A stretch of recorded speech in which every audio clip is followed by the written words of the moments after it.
सुशासन, good governance. Good governance हम अपने देश के संदर्भ में देखें तो कोई नई अवधारणा नहीं है। आपने राम राज्य का नाम सुना होगा, उसके बाद स्वराज की कल्पना सुने होंगे आप,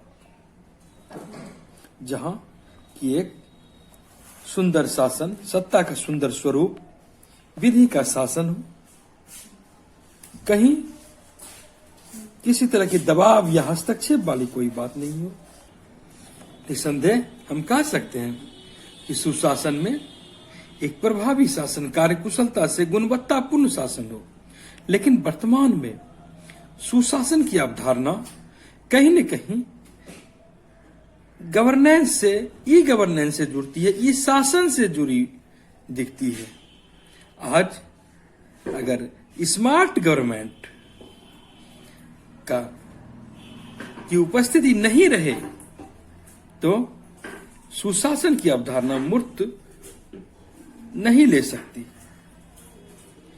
आज ई गवर्नमेंट के दौर में सुशासन को स्मार्ट शासन कह सकते हैं। स्मार्ट अर्थात शब्दावली की दृष्टि से देखें तो एस सिंपल, सरल शासन, लचीला शासन, या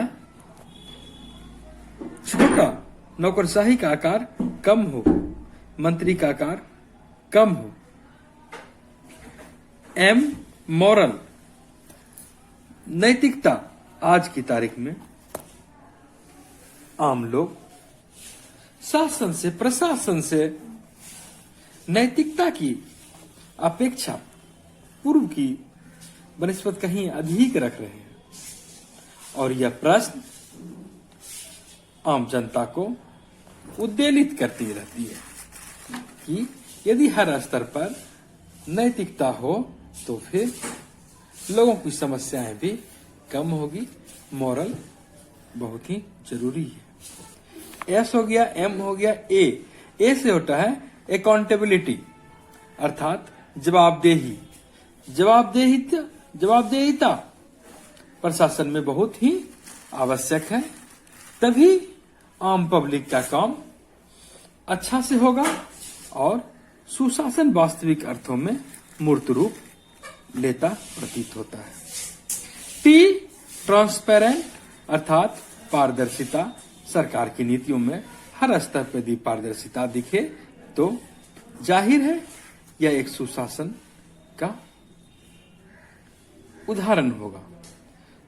उदाहरण के रूप में हम लोग आज देख सकते हैं कि लोगों को सूचना का अधिकार प्राप्त है।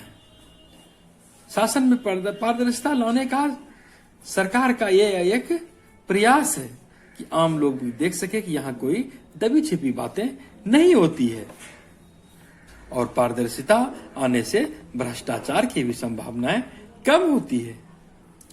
सुशासन की अवधारणा ही मूर्त रूप लेने के बाद ही देश की सामाजिक, आर्थिक, राजनीतिक हर परिस्थिति अच्छी बनती है और बेहतर प्रबंधन अंततः आम लोगों के लिए लाभदायी होती है। एक अच्छा शासन, सुशासन, ये जिस अवधारणा का हम लोग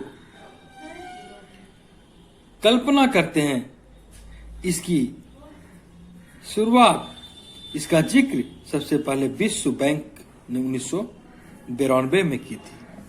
उन्होंने एक अच्छा शासन की अवधारणा को स्पष्ट करते हुए कई बिंदु को रेखांकित किया था, जहां विधि का शासन होगा, हर एक लोग के अधिकारों का संरक्षण होगा, सामाजिक रूप से लोग पीड़ित नहीं होंगे, उन्हें सामाजिक न्याय मिलेगा, किसी भी तरह का शोषण नहीं होगा, और प्रशासन की पारदर्शिता, उत्तरदायित्व उन्हें प्रभावशाली बनाएगी, और शासन की जवाबदेही राजनीतिक व्यवस्था द्वारा यदि स्वीकार कर ली जाएगी तो राजनीतिक शक्ति का भी दुरुपयोग नहीं होगा।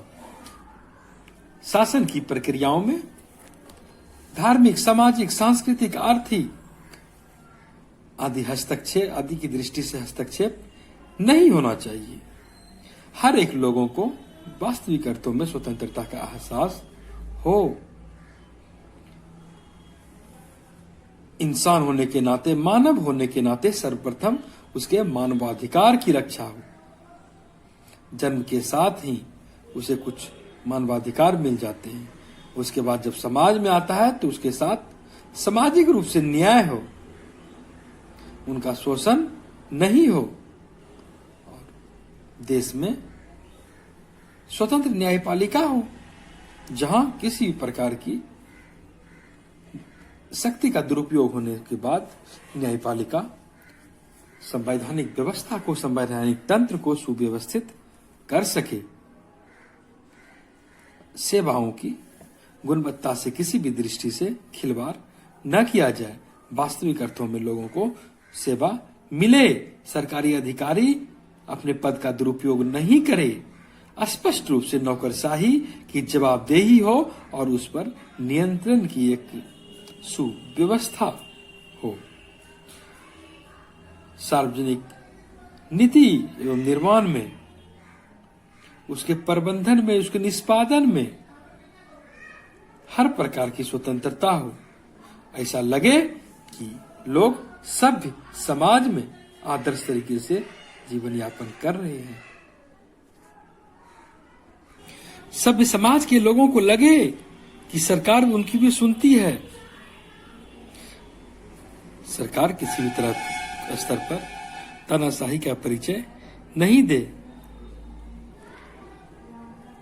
विभिन्न प्रकार की जो भी नीतियां बनाई जाए, जन आकांक्षाएं को ध्यान में रखा जाए।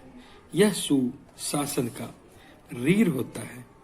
व्यक्ति का सुयोग्य जीवन, सुविकसित जीवन सुशासन की छवि को निखारती है। वहीं इन सारा कार्य प्रशासन की छवि आम आदमी के मनोमस्तिष्क में कैसी बनती है, यह भी महत्वपूर्ण है। और यह भी महत्वपूर्ण है कि एक आम आदमी प्रशासन के पास जाकर अपनी बात कितनी भरोसा से रख पाता है, उसका समाधान किस हद तक होता है, यह आम जनता के लिए, हर स्तर की पब्लिक के लिए एक महत्वपूर्ण कारक होता है, महत्वपूर्ण आधार होता है। सरकार ने सुशासन को मूर्त रूप देने के लिए कई तरह के कदम उठाए हैं। ऐसे कई उदाहरण देखने को मिलते हैं जहां भ्रष्टाचार में लिप्त अधिकारी कर्मचारी पर कार्रवाई की जाती है। मंत्री हो या अधिकारी, सबको टैक्स देना पड़ता है और अपनी संपत्ति की भी घोषणा करनी पड़ती है। कई बार फास्ट ट्रैक अदालतें बनाई जाती है ताकि कोई भी समाज की घटना हो तो उस त्वरित निष्पादन कर आम लोगों में यह संदेश जाए कि शासन त्वरित एक्शन लेती है। पंचायती राज में महिलाओं को आरक्षण देकर उसे वास्तविक अर्थों में अधिकार प्रदान करने की कोशिश की गई है। महिला आयोग, मानवाधिकार आयोग आदि के माध्यम से ये दर्शाने की कोशिश की गई है कि सरकार आम पब्लिक के लिए है।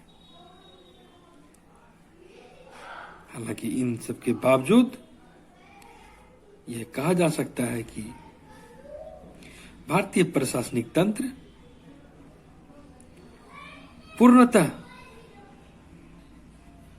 शिथिल नहीं है और पूर्णतः सक्रिय भी नहीं है। अभी भी लोकतांत्रिक प्रशासनिक स्तर पर ऐसी संवेदनशीलता दिखाने की जरूरत है ताकि आम लोग आंख मूंद कर भी प्रशासन पर भरोसा कर सके, सरकार पर भरोसा कर सके। और यह देश, इस देश की जनता के द्वारा सरकार का चयन होता है। भारत की संप्रभुता जनता में निवास करती है। यह लोकतंत्र के कर्मवीरों को समझने की जरूरत है। लोकतंत्र में कर्तव्यपरायणता, प्रतिबद्धता, परिपक्वता, संवेदनशीलता अति आवश्यक है। जनमानस में जिस दिन प्रशासन के प्रति इन सारे बातों का भरोसा हो जाएगा, तभी लगेगा कि वास्तविक अर्थों में सुशासन कारगर है।